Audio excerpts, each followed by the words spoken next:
Hey guys, it's Athena. It's been a really long time since I have sat down and made just a old school video for you guys. I have been putting out a weekly video on my other channel, Wicked Recovery, as I document my weekly progress with recovering and staying away from alcohol. And so September's almost over, and that'll be the end of my second month with no more liquid medication. It's quite an emotional journey since I'm kind of going through a pretty big life change with the very soon to happen death of my mom and the unexpected reunion and reconnection with my sister. If you've watched me for any amount of time, I've mentioned my Southern family a few times, and I know I've brought up my sister a time or two, not with a lot of detail, but I will say that if you had asked me a month ago, who is the last person on this planet who you will open up to about your path, it would have been my sister, because she and I, for at least 15 years now, have been on pretty much the opposite end of the spectrum for anything that you can have a difference of opinion within reason. I mean, we both do our best. We both try to be good people and good moms, but in any area of life where you could have a different opinion, we did. So it's been a miraculous, amazing, I almost reel from it, just feel dizzy from the fact that we have reconnected and we have a whole lot more in common now than we have in years. And I've come out to her and she is pretty dang accepting. She doesn't have to be on this path with me, but her path is definitely parallel to this one. So how crazy is that? So I'm not sure what to title this video. A couple things I do want to touch on are some new crystals that I have been given. I don't think I bought any of these. And my spirit animal or totem animal or whatever you want to call it for this new season. I've told you how this year, each season, I either pull a card to choose an animal, or better than that, I let them choose me. And I was delighted. I referenced it in the summer solstice video. I was delighted that Fox chose me for summer.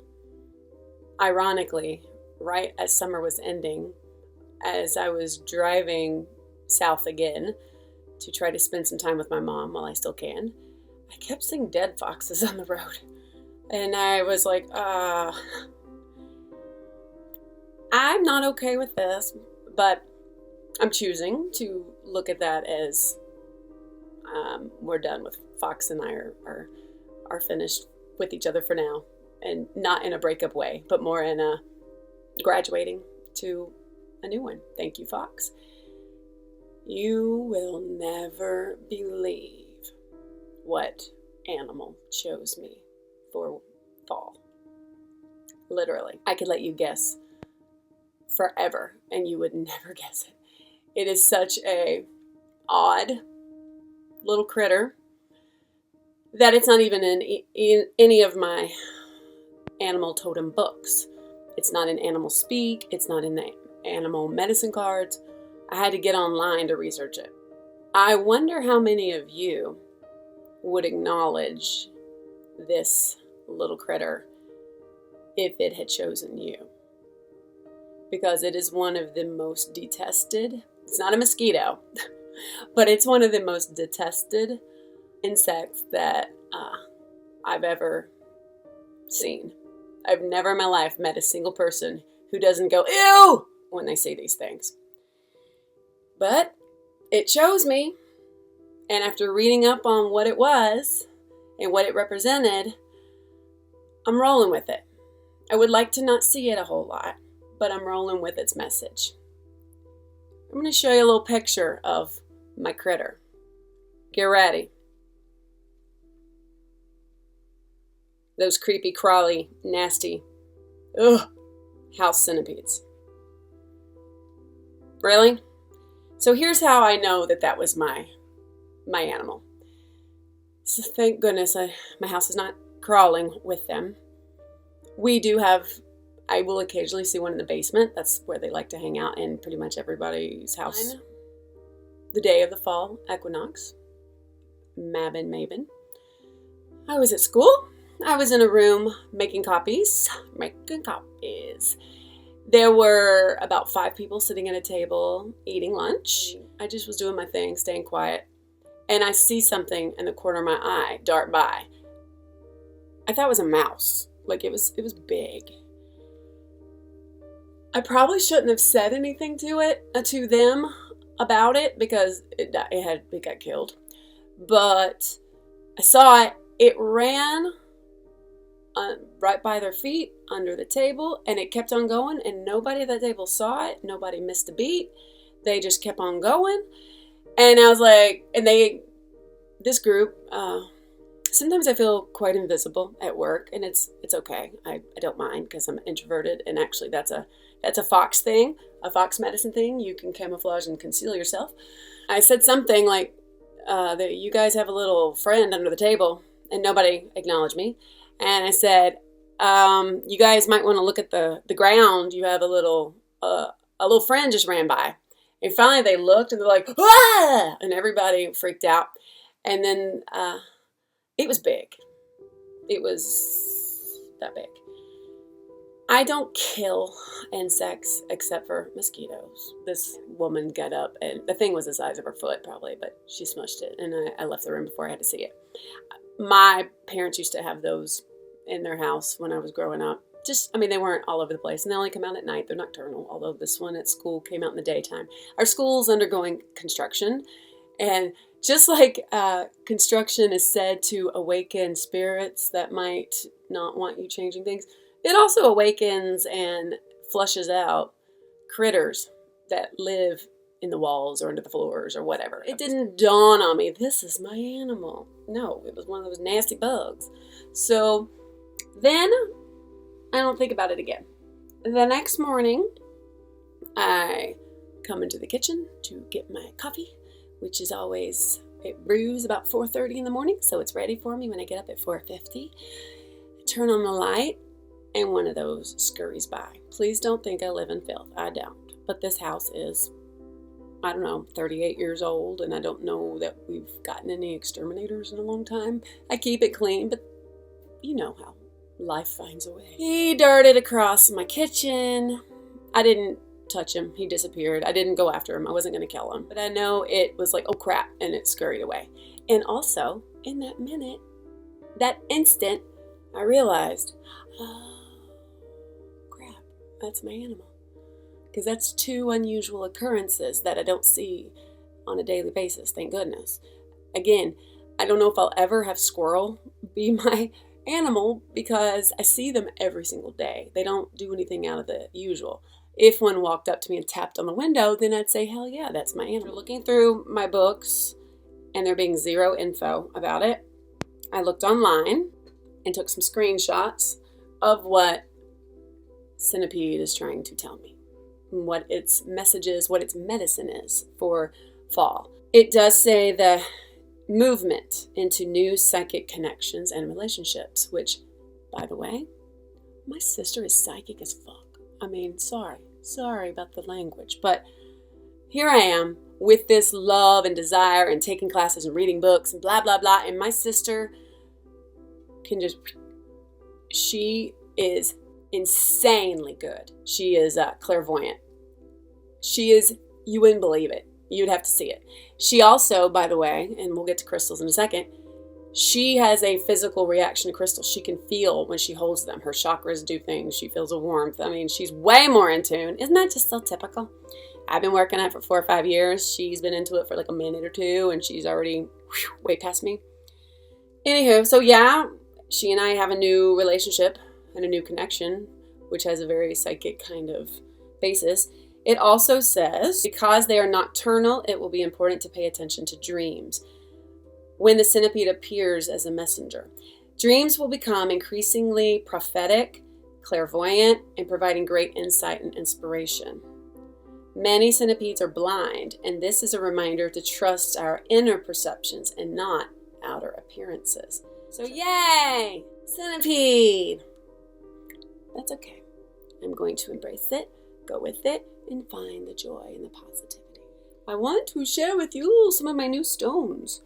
While I was in Tennessee last weekend, my little one got to go on a little trip with his grandparents and his dad to this mountain area nearby where there's cabins and apple picking and no Wi-Fi, and it's just so back to nature and awesome.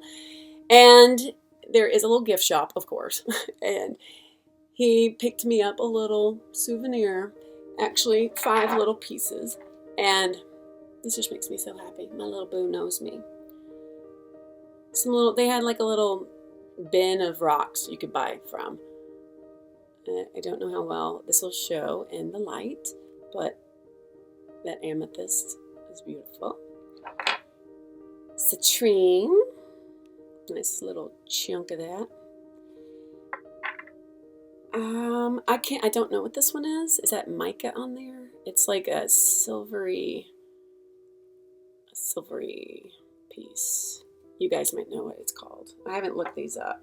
I also don't know what these are.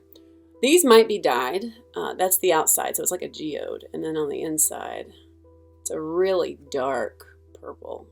It looks darker to me than amethyst, so maybe it's a blue. I'm not sure. Or maybe it's clear and it's been dyed. And there's another one. So that's the outside, I think. Actually, I don't even know. No, this is just some other funky looking rock. What's really cool is it's very solid, but holding it up to the light over here, I can see through parts of it.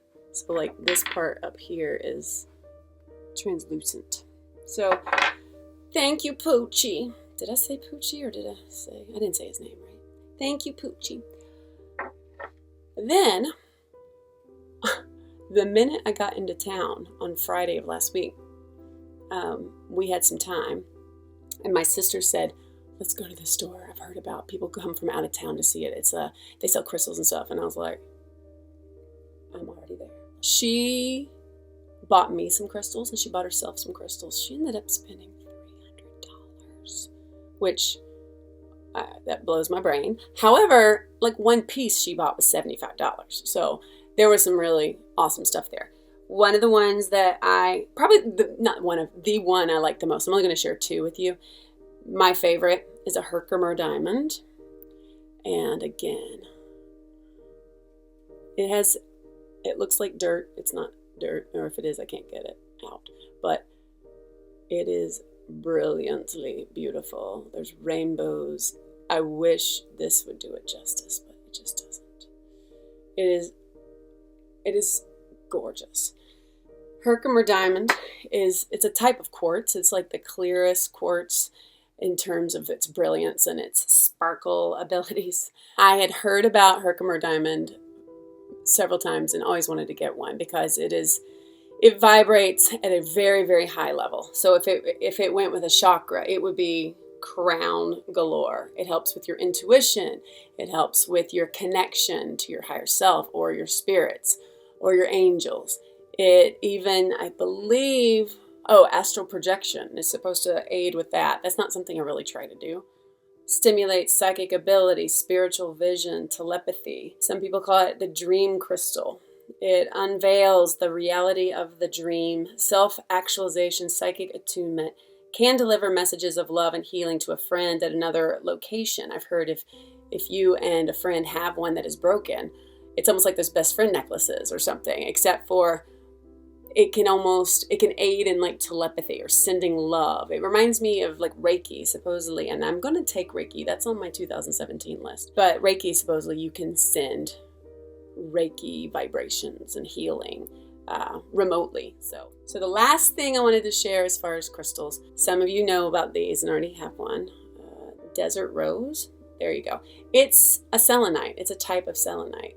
It's also considered an angelic stone. It's supposed to bring mental ability and clarity, including psychic perception. And it's used in crystal healing to help quiet the mind, to help you delete that negative tape that is running in your head and reprogram yourself to get rid of the destructive thought patterns and replace them with loving, positive thought patterns. It is said to be helpful for the spine and skeleton in general and for aligning the spine properly.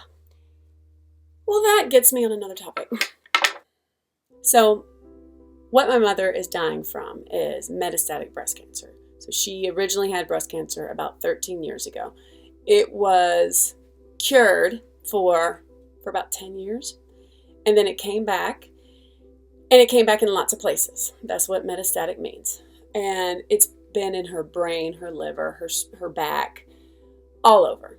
And during her last few months, she's had really terrible back problems that just hurt her all the time.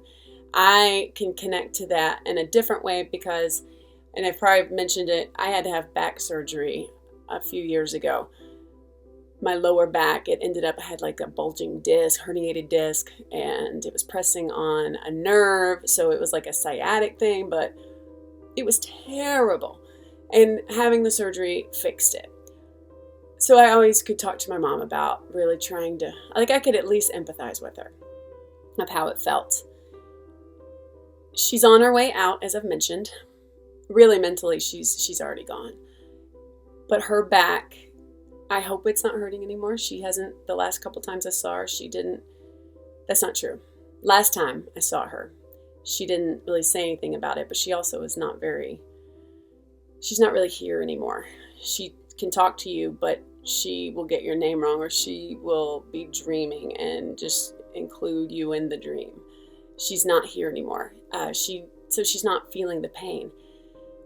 I, since seeing her last week, have had so much back pain. And I'm wondering if it's her pain I'm taking on again. In my empath video I made last year, almost a year ago probably, I did talk about, I've been known to do that. I try not to do that, to take on someone else's pain, because then I physically hurt a lot. If it's taking pain away from her, it's worth it. If it's not, then it sucks. I'm trying to take good care of myself. I'm still being very healthy. I'm getting as much sleep as I can. I've been sleeping with selenite. I've been carrying blue kyanite on me because I heard that was a good thing. I'm thinking, like, I was led to pick up this, and I should be carrying this. Right? Thank you for watching. Thank you for your prayers and your love. I really appreciate it. I'm going to give a special shout out to Eden and to Derry, Sinowich. Thank you for your love. You guys have been super, super loving towards me. So has Cynthia. So has several other people. Gypsy. So I don't mean to leave anyone out. Noah, of course. Noah, though, like, again, he's my brother. And I miss you, brother. Can't wait till you come back to YouTube. But I'm glad you've been taking some time and taking care of you, because that's important. If I didn't mention you, you know I do care about you and I love you, and I'm sorry. I just didn't know I was going to give shout outs, or I would have written it down ahead of time. Thank you, thank you, thank you, thank you. You guys are my tribe, and I love you. Take care, be well, see you soon. Peace.